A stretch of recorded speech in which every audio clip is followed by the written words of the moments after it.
Why, if the Quran is the word of an omniscient God called Allah, was it revealed in 7 modes? Why 7 modes? Will you explain?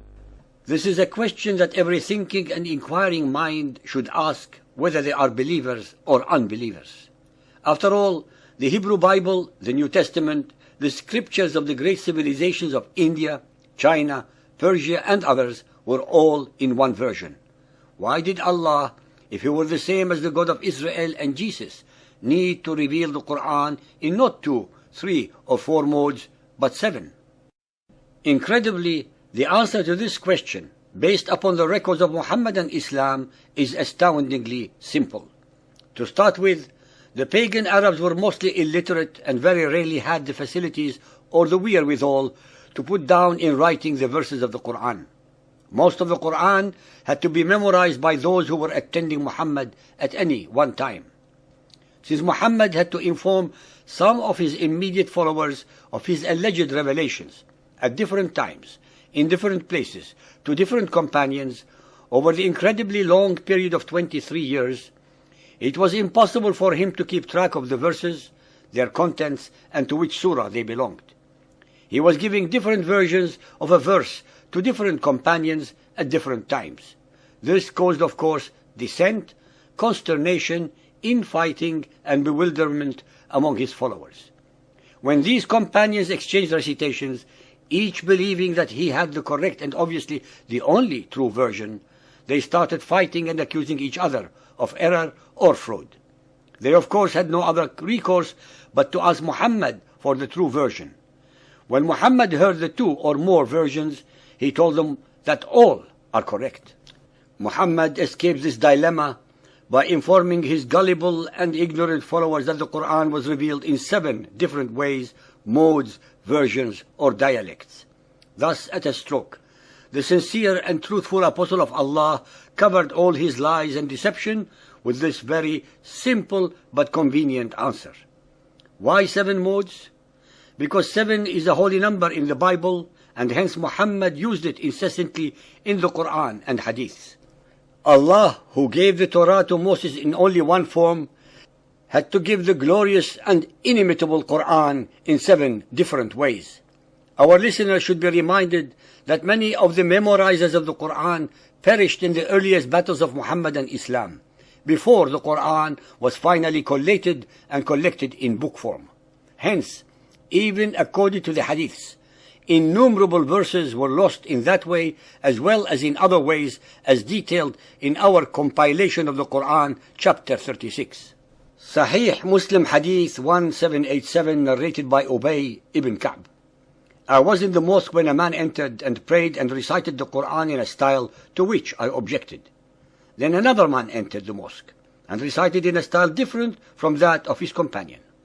When we had finished the prayer, we all went to Allah's Messenger and said to him, "This man recited in a style to which I objected, and the other entered and recited in a style different from that of his companion." The Messenger of Allah asked them to recite, so they recited. He expressed approval of their efforts, and there occurred in my mind a sort of denial which did not occur even during the days of my ignorance.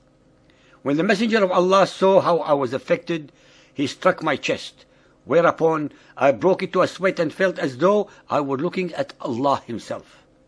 He said to me, "Obey, a message was sent to me to recite the Quran in one dialect." And I replied, "Make things easy for my people." It was then conveyed to me for the second time that it should be recited in 2 dialects. I again replied to him, "Make affairs easy for my people." It was again conveyed to me for the 3rd time to recite it in 7 modes. It is obvious then that Muhammad's Allah was incapable of knowing that the followers of Muhammad were such simpletons that they needed the Quran to be recited in 7 different ways for them to comprehend it. Muhammad's all-knowing Allah did not know their weaknesses. No truly divine supreme being could fail to know the weaknesses of his own creation. Sahih Bukhari Hadith 3.601, narrated by Umar ibn al-Khattab. I heard Hisham bin Hakam bin Hizam reciting Surah Al-Furqan in a way different to that of mine. Allah's Apostle had taught it to me in a different way. So I was about to quarrel with him, but I waited till he finished. Then I tied his garment round his neck and seized him by it and brought him to Allah's Apostle and said, I have heard him reciting Surah Al-Furqan in a way different to the way you taught it to me. The Prophet ordered me to release him and asked Hisham to recite it. When he recited it, Allah's Apostle said, it was revealed in this way. Then he asked me to recite it. When I recited it, he said it was revealed in this way also. The Quran has been revealed in 7 different ways, so recite it in the way that is easier for you.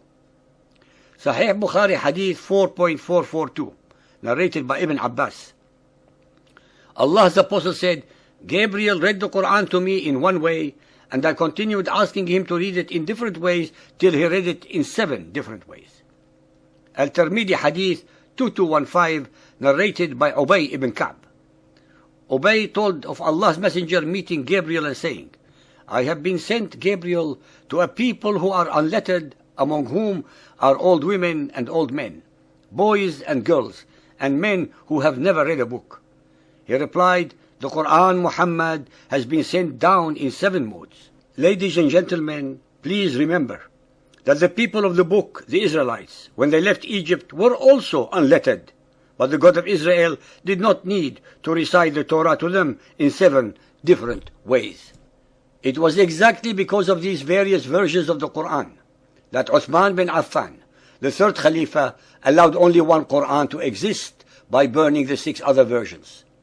Since Muhammad accepted and allowed the 7 variations of the Quran as agreed upon with Allah through Gabriel, no mortal should have had the right to burn any of them, as each one was supposedly divine. This unilateral act of his caused a rebellion and dissension among the Arabs that ended with his murder. This sacrilegious act nullifies the unfounded and totally spurious claims of the followers of Muhammad that the Quran was never changed or tampered with, in defiance of the reports in most of the books written by the earlier Muhammadan exegetes that show otherwise. All the above illogical, sacrilegious and unacceptable anomalies can be instantly resolved when our listeners realize that the Quran in its entirety is a product of Muhammad's imagination, his own alter ego, but cleverly projected into the unsuspecting mouth of Allah, the supreme rock god of the Quraysh, thus giving his alleged revelations the authority of divine sanctity.